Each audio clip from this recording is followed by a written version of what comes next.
하나님 주시는 말씀 같이 보겠습니다. 사도행전 27장 9절에서 12절까지 말씀입니다. 사도행전 27장 9절에서 12절까지 말씀입니다. 자, 9절부터 12절까지 우리 한 절씩 교독하겠습니다. 제가 9절 먼저 읽겠습니다. 여러 날이 걸려 금식하는 절기가 이미 지났으므로 항해하기가 위태한지라 바울이 그들을 권하여 10절 말하되 여러분이여 내가 보니 이번 항해가 화물과 배만 아니라 우리 생명에도 타격과 많은 손해를 끼치리라 하되 백부장이 선장과 선주의 말을 바울의 말보다 더 믿더라. 그 항구가 겨울을 지내기에 불편하므로 거기서 떠나 아무쪼록 베넥스에 가서 겨울을 지내자 하는 자가 더 많으니 베넥스는 그레데 항구라. 한쪽은 서남을 한쪽은 서북을 향하였더라. 아멘. 우리 인생의 선배들은 우리 인생을 가리켜서 고해라고 이야기를 했습니다. 인생은 고통의 바다라 하는 그러한 의미이죠. 자, 인생을 왜 바다에 비유를 했을까요? 인생의 고통이 바다만큼 넓고 깊기 때문이 아닐까 싶고요. 또 바다는 태풍이 언제 밀려올지 알 수 없는 곳 아닙니까? 우리가 살면서 우리 인생에도 고통과 위기가 전혀 예고 없이 바다의 태풍같이 찾아올 수 있기 때문에 그런 것이 아닌가 싶습니다. 하여간 인생이 고통의 바다다. 여기에 동의하지 않으실 분은 별로 없으실 것 같습니다. 자, 오늘 본문을 보면 바울 사도가 등장을 하는데요. 바울 사도가 죄수로 이제 로마로 가는 과정인데 당시 예루살렘에서 로마로 가기 위해서는 지중해 바다를 거쳐야 했습니다. 자, 근데 이 지중해 바다 한가운데서 폭풍우를 만났습니다. 오늘 사도행전 27장을 보면 사도 바울은 처음부터 겨울에 지금 이 시점에 배를 띄우는 것을 처음부터 반대했습니다. 자, 그런데 선주와 선원들은 다 괜찮다고, 지금 가는 것이 좋겠다고 그러한 의견들을 주었고요. 그 다음에 배에 함께 탄 사람들의 의견을 물어보니까 다 그냥 지금 가자고. 자, 그래서 바울을 호송하던 백부장도 그럼 그냥 가자고 그렇게 배가 출항을 했다가 바다 중간쯤에 이렇게 폭풍우를 만나게 된 것입니다. 그리고 사실 배가 출발할 때는요, 날씨나 환경이 너무나 좋았습니다. 자, 오늘 사도행전 27장 13절에 보니까 때마침 남풍이 순하게 불어오므로 그들은 뜻을 이룬 것이나 다름없다고 생각하고 닻을 올리고서 크레타 해안에 바짝 붙어서 항해하였다. 자, 이렇게 기록을 하고 있습니다. 자, 남풍이 순하게 불어왔다는 것은 지금 이 배가 가야 되는 목적지와 바람의 방향이 지금 맞아 떨어지고 있는데 항해를 하기에는 너무나 적당한 바람이 불어왔다는 것입니다. 때마침. 그러니까 선원들이 보았을 때 지금 바다의 조건이나 또 바람의 조건이 너무나 완벽하게 보였기 때문에 이번 항해는 아무런 문제가 없을 것이다 생각을 했습니다. 13절에 보니까 그들은 뜻을 이룬 것이나 다름없다고 생각하고 평탄하게 그곳에 거의 도착했다고 그냥 생각을 한 것입니다.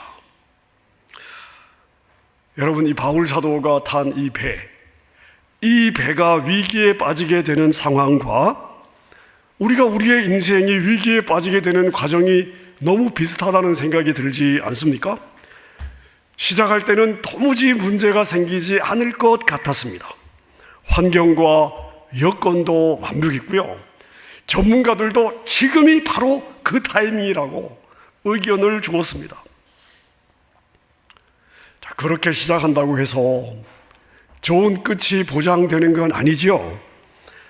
폭풍은 항상 예고 없이 들이닥치게 되고 위기라는 것도 우리가 전혀 예상하지 않았던 곳에서 꼬이기 시작하게 되는 것이죠.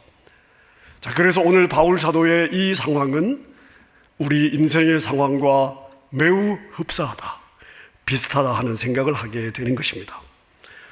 자, 여러분은 이런 인생의 폭풍우를 만났을 때 여러분은 어떻게 반응을 하십니까? 자, 오늘 이런 폭풍우를 만난 선원들은 어떻게 반응을 하고 있습니까? 자, 먼저 보니까 파도가 부는 대로 떠밀려 가고 있습니다.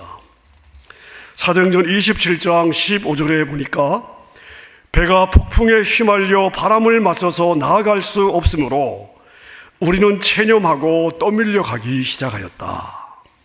자, 여기 한 단어를 한번 주목해 보십시오. 우리는 떠밀려 가기 시작하였답니다. 자, 당시의 상황을 한번 그려 보십시오. 캄캄한 밤입니다. 별도 보이지 않습니다. 나침판도 없어요. 그러니 방향을 잡을 수도 없습니다. 그리고 선원들이 할 수 있는 것도 아무것도 없었습니다.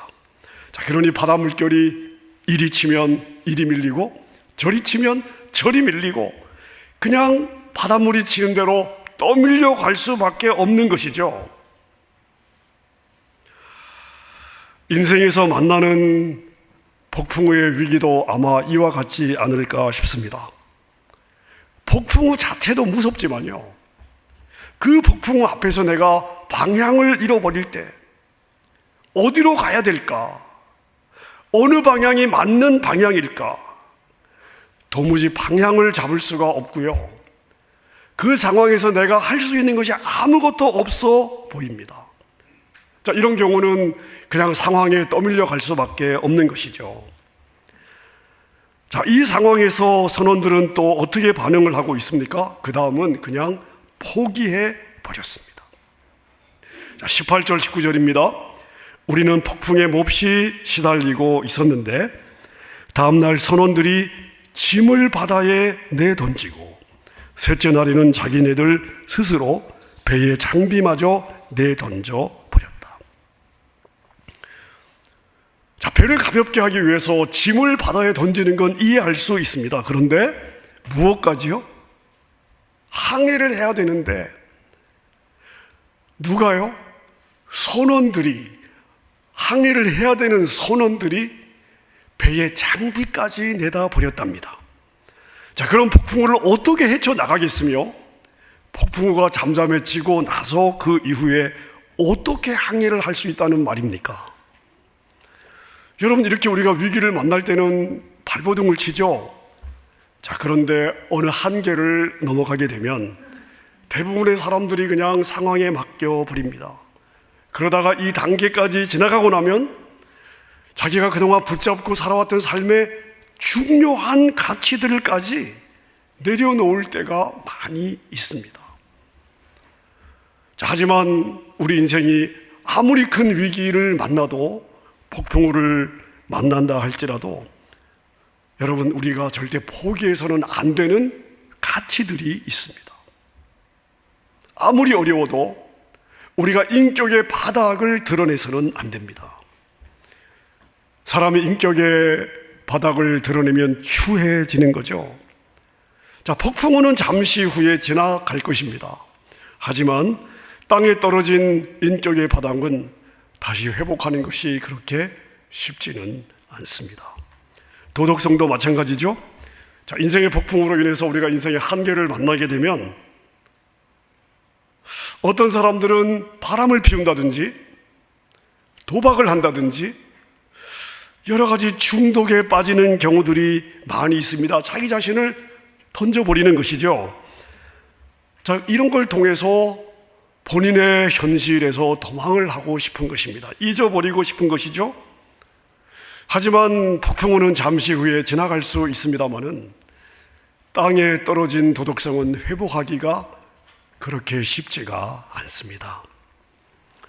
자, 우리가 사람으로서 지켜야 될 자존심도 내려놓아서는 안 될 것입니다. 여러분, 우리가 배워야 될 교훈은 이런 거예요. 삶의 위기에 빠질 때, 이것이 마지막이라고 생각이 들 때, 여러분, 우리가 절대 버려서는 안 되는 가치들을 내려놓고 싶은 충동 앞에서 우리가 절대로 그 마음을 꺾여서는 안 된다는 것입니다. 선원들은 이제 희망을 완전히 잃고 점점점 깊은 절망 가운데로 빠져들고 있습니다. 20절을 제가 한번 읽어보겠습니다. 여러 날 동안 해도 별도 보이지 않고 거센 바람만이 심하게 불었으므로 우리는 살아남으리라는 희망을 점점 잃어갔다. 소망의 끈이 이제 점점 없어지고 있습니다. 27장에 보면요, 지금 이 태풍이 며칠 동안 왔냐 하면 14일 동안 왔답니다. 여러분, 3, 4일이 아니에요. 일주일이 아닙니다. 태풍이 14일 동안 들이닥쳤습니다. 그 14일 동안 이리 밀리고 저리 밀리고 배에 있는 거 다 버리고 장비까지 버리고 희망을 잃고 절망 가운데로 깊이 빠져들고 있었던 것입니다. 아마 우리도 이런 상황 앞에 설 때가 있지 않을까 싶습니다. 내가 할 수 있는 거 다 했어요. 그래도 앞이 보이지 않아요. 의지할 사람도 없습니다. 그때 우리는 이제 여기가 끝이구나, 이런 생각을 우리가 하게 되는 것이죠. 자, 근데 여러분, 바울 사도가 바로 지금 이 배에 타고 있었습니다. 똑같은 태풍 한가운데, 그리고 이 배에 바울 사도가 함께 타고 있었습니다. 자, 그럼 이 상황에서 바울 사도는 어떻게 하고 있었을까요? 자, 한번 상황을 마음에 그려보십시오. 폭풍우가 몰아칩니다. 배는 이리저리 떠밀리고 있고요.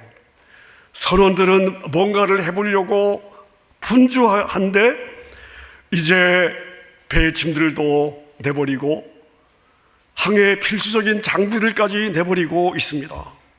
자, 그런데도 폭풍우는 그치지 않고 위기는 계속되고 이제는 절망의 외침들마저 잦아들고 있습니다. 바울은 이 상황에서 무엇을 할 수 있었을까요? 바울 역시 아무것도 할 수 없었을 것입니다.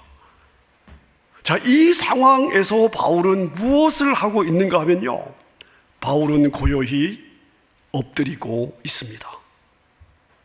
바짝 엎드려 자신의 영적인 레이더는 하늘을 향해 높이 올리고 있습니다.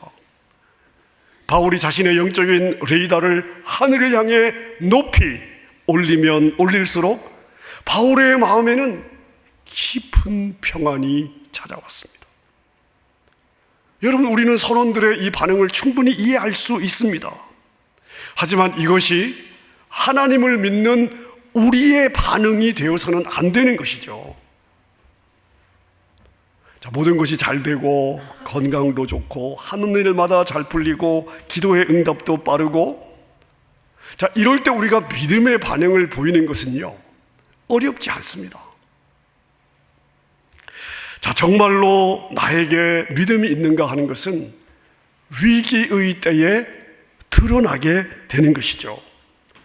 자, 도저히 내 힘으로 해결할 수 없고 좌절하고 싶고 자포자기하고 싶을 때, 내가 그동안 최소한 붙잡고 왔던 삶의 중요한 가치마저 나에게 내가 과연 이런 가치를 지키는 것이 이 상황에서 무슨 의미가 있을까라는 생각마저 들 때, 여러분, 이 위기의 때가 중요한 거예요. 이 위기의 때에 내 신앙의 인격이 드러나게 되는 것입니다. 우리의 인격은 위기에서 만들어지는 것이 아니에요.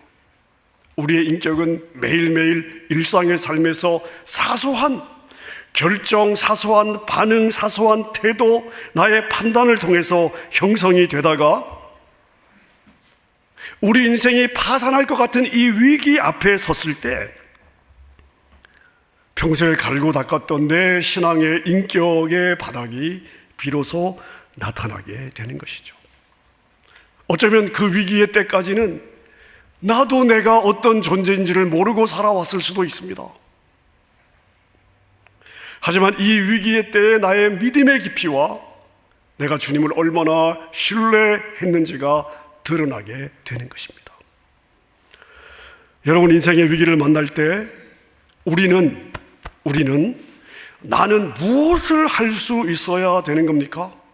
믿음의 닻을 내려야 되는 거예요. 나의 마음을 우리 주님께, 내 마음의 닻을 믿음으로 주님의 그 항구의 닻에 튼튼하게 묶어 놓을 수 있어야 되는 것이죠.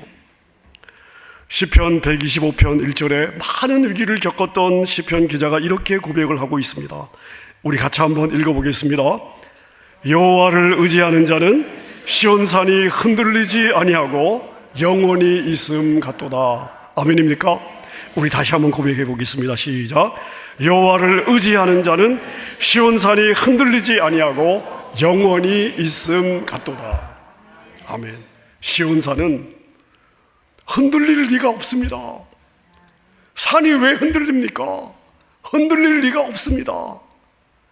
자, 그런데 어떤 인생이 이 시온산과 같은가? 요동함이 없고 흔들리지 않는 시온산과 같은가? 여호와를 어떻게 하는 자가? 의지하는 자가. 아멘입니까? 여러분, 그래서 격동의 시기, 격동의 환경, 감정이 격동될 때 우리는 경거망동하면 안 되는 거예요. 촐랑대면 안 되는 거예요. 하나님 앞에 바짝 엎드리되 우리의 영적인 레이더는 나를 휩싸여 가고 있는 태풍 그 너머로 높이 높이 올려야 되는 것입니다. 나의 레이더가 하나님과 연결만 되어 있다면 우리는 평강을 누릴 수 있고 담대함을 가질 수가 있습니다. 아무리 힘들어도 포기하지 않는 소망을 붙잡을 수가 있습니다. 지금 바울이 그렇습니다. 똑같은 위기 상황이었습니다. 똑같은 위기 상황이었습니다. 바울이 흔들리지 않습니다. 당황하지 않습니다. 오히려 담대하게 문제를 해결해 나가기 시작합니다. 지금 바울은요, 일반 그 배에 탄 이 손님이 아니에요. 선원도 아닙니다. 죄수입니다. 자, 그런데 곧 이어서 이 바울이 배 전체의 상황을 리드해 나가기 시작합니다. 이것이 어떻게 가능했을까요? 모든 사람이 이 위기 앞에서 상황에 떠밀려가고 그리고 포기하고 절망에 빠지고 희망을 놓는 상황에서 어떻게 바울은 이렇게 다른 반응을 보일 수가 있었을까요? 사도행전 27장을 우리가 쭉 읽어보면 몇 가지 중요한 포인트를 바울에게서 볼 수가 있습니다. 먼저 바울은 하나님의 임재 앞으로 나아갔습니다. 23절입니다. 바로 지난밤에 나의 주님이시여 내가 섬기는 하나님의 천사가 내 곁에 섰습니다. 여러분, 이것이 우리에게 무엇을 이야기해 주고 있습니까? 우리는 폭풍우를 만났습니다. 위기를 만났습니다. 내가 어떻게 핸들할 수 없는 어려움 가운데 빠졌습니다. 그럼 우리는 어떻게 합니까? 하나님 도대체 어디 계십니까? 하나님 당신은 어디에 있습니까? 나와 함께 하시는 겁니까? 이런 불평과 원망을 하게 될 때가 많습니다. 자, 그런데요, 바울은 이 위기 앞에서, 이 폭풍우 가운데 바울은 하나님의 임재 안으로 더 깊이 들어가고 있습니다. 하나님의 임재 안으로 더 깊이 들어가고 있습니다. 그리고 하나님의 천사를 지금 그 하나님의 임재 가운데 목격하고 있습니다. 하나님이 우리한테 약속하셨잖아요. 히브리서 13장 5절에 보니까 내가 과연 너희를 버리지 아니하고 과연 너희를 떠나지 아니하리라. 마태복음을 보니 내가 너희와 항상 함께 있으리라. 아멘입니까? 여러분, 우리는 하나님께서 이러한 그 약속의 말씀을 얼마나 더 주셔야 하나님의 마음을 우리는 믿을 수가 있을까요? 성경을 통해 주시는 약속의 말씀으로도 충분해야 되지 않겠습니까? 어떤 위기 가운데서도 나는 혼자가 아니라 주님이 나와 함께 계심을 믿으시기를 바랍니다. 인생의 위기 앞에서 우리는 더 깊은 주님의 임재를 체험할 수 있습니다. 자, 그리고 바울은 하나님의 임재 앞으로 나아갔을 뿐만 아니라 자신을 향한 하나님의 목적을 붙잡고 있습니다. 24절에 보니까 바울아, 두려워하지 말아라. 너는 반드시 황제 앞에 서야 한다. 지금 바울은 로마로 가고 있습니다. 죄수의 신분으로. 근데 지금 바울이 왜 로마로 가고 있습니까? 바울의 마음에는요, 로마에 있는 성도들에게 복음을 전하고 싶은 불타는 열망이 있었습니다. 그리고 그것이 하나님의 계획이었습니다. 바울 사도의 그 다음 목적지가 어디냐? 바울로 하여금 로마에서 예수 그리스도의 복음을 전하게 하려는 것이 하나님의 계획이었습니다. 이것을 죄수의 신분으로 하나님께서 바울을 로마로 이동시키고 있는 것이죠. 바울은 자신의 인생을 향한 하나님의 계획을 붙잡았습니다. 여러분, 이것이 바로 바울의 담대함의 근거였어요. 하나님은 나를 통해 이루실 목적이 있다. 하나님은 나를 통해 로마에서 복음을 증거하셔야 돼. 하나님이 나를 이 배에 태우셨기 때문에 이 배는 어떤 폭풍우가 몰아쳐도 절대로 침몰하지 않는다. 무슨 일이 있어도 나는 로마에 가서 복음을 증거하게 될 것이다. 이게 바울 사도의 담대함의 근거였습니다. 여러분, 하나님이 여러분을 이 하늘에서 돈을 던져서 이렇게 우연하게 맞으니까 여러분을 하나님의 자녀로 삼으신 게 아니에요. 여러분 한 분 한 분에게는 하나님의 분명한 목적이 있습니다. 여러분의 삶을 향한 하나님의 목적을 신뢰하시기를 바랍니다. 여러분의 가정을 향한 하나님의 목적을 신뢰하셔야 되고요, 여러분에게 주신 자녀들을 향한 하나님의 목적을 신뢰하셔야 돼요. 여러분이 그걸 기대해야 되는 거예요. 비록 내가 나를 향한 하나님의 목적이 무엇인지 지금 내가 모를 수도 있습니다. 하지만 그건 여러분이 모르시는 거지 하나님의 계획이 없는 게 아닙니다. 그래서 바울 사도가 기도하잖아요. 에베소서 1장 18절에 보니까 하나님, 저들의 믿음의 눈을 열어서 하나님이 저들에게 갖고 있는 하나님의 그 부르심의 소망이 무엇인지를 보게 해 주십시오. 성도 한 명 한 명을 향한 하나님의 부르심의 목적을 이 성도들이 좀 보게 해 주십시오. 이게 바울 사도의 기도가 아닙니까? 그럼 여러분 생각해 보십시오. 하나님이 우리의 삶에 이러한 목적을 가지고 있는데 내가 내 인생에서 위기를 만나고 폭풍우를 만났다고 해서 나를 향한 하나님의 부르심의 목적이 꺾이겠습니까? 야, 내가 이놈 계획이 있었는데 이놈이 인생에 이렇게 어려움을 만나고 있구나. 이놈을 통해 내가 뭘 해야 될 계획을 내가 그냥 포기해야 되겠다. 여러분의 하나님은 그 정도의 하나님이십니까? 폭풍우가 당장 여러분을 삼킬 것 같고 더 이상 여러분에게 내일이 없을 것 같을 때에 여러분을 향한 하나님의 목적은 절대 이런 폭풍우에 꺾일 리가 없다는 사실을 믿을 수 있기를 바랍니다. 폭풍우는 나를 향한 주님의 목적이 이루어지는 과정이 될 것입니다. 자, 마지막으로 이 폭풍우 속에서 바울이 붙잡았던 것은 무엇이냐? 하나님의 약속입니다. 25절을 제가 읽어보겠습니다. 그러므로 여러분 힘을 내십시오. 나는 하나님께서 나에게 말씀하신 그대로 되리라고 믿습니다. 하나님이 분명히 말씀하셨습니다. 내가 너와 함께 한다. 너는 안전할 것이다. 자, 하나님은 분명히 안전할 것이라고, 너는 괜찮을 것이라고, 배에 있는 사람 아무도 다치지 않을 것이라고 말씀을 주셨는데요, 하나님이 주신 말씀은 내가 손에 잡을 수 있는 게 아니에요. 근데 지금 폭풍우는 현실입니다. 내 지금 온몸이 느끼고 있습니다. 내 눈앞에 지금 그 일이 벌어지고 있습니다. 여러분, 그럼 우리는 하나님의 말씀을 붙잡습니까? 아니면 현실을 붙잡습니까? 우리는 현실을 따라가지 않습니까? 여러분, 하나님의 약속의 말씀을 붙잡아야 되는 것입니다. 오늘 말씀을 통해 드리고 싶은 말씀은 이것입니다. 너무 힘들기 때문에 짐들을 버려야 될 수도 있어요. 배의 장비까지 내려놓아야 될 수도 있습니다. 어쩌면 배 자체를 포기해야 될 수도 있습니다. 물에 빠질 수도 있습니다. 하지만 우리가 무엇을 기억해야 되냐면 폭풍은 하나님의 약속을 포기시킬 수 없습니다.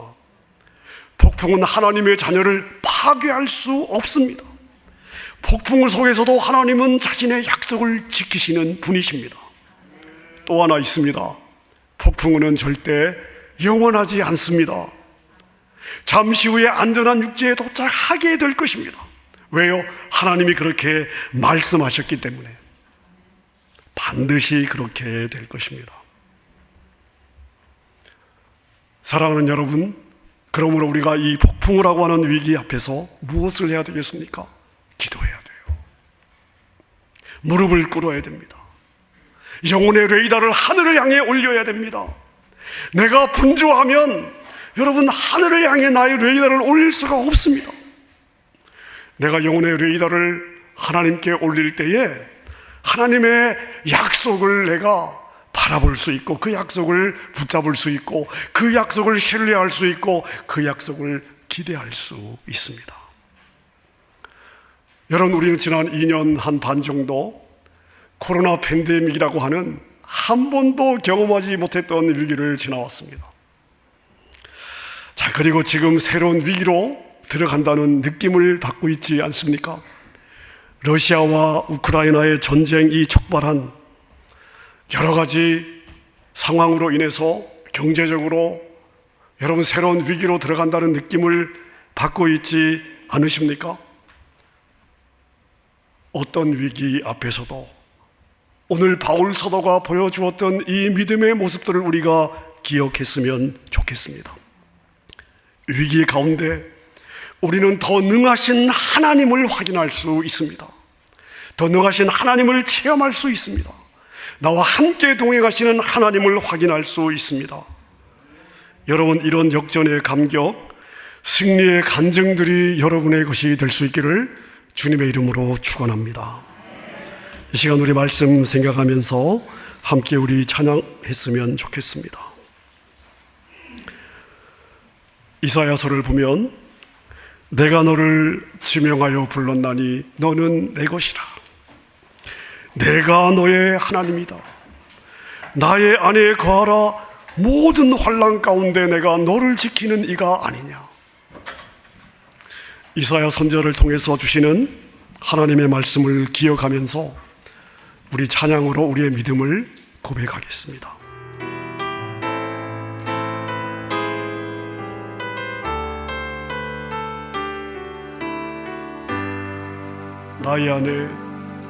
나의 안에 거하라. 나는 내 하나님이니 모든 환난 가운데 너를 지키는 자라. 두려워하지 말라. 내가 널 도와주리니 놀라지 말라. 내 손 잡아주리라. 나의 안에 거하라. 나는 내 하나님이니 모든 환난 가운데 너를 지키는 자라. 두려워하지 말라. 내가 널 도와주리니 놀라지 말라. 내 손 잡아주리라. 내가 너를 지명하여 불렀나니 너는 내 것이라. 내 것이라. 너의 하나님이라. 내가 너를 보배롭고 존귀하게 여기노라. 너를 사랑하는 내 여호와라. 나의 안에 거하라. 나는 내 하나님이니 모든 환난 가운데 너를 지키는 자라. 두려워하지 말라. 내가 널 도와주리니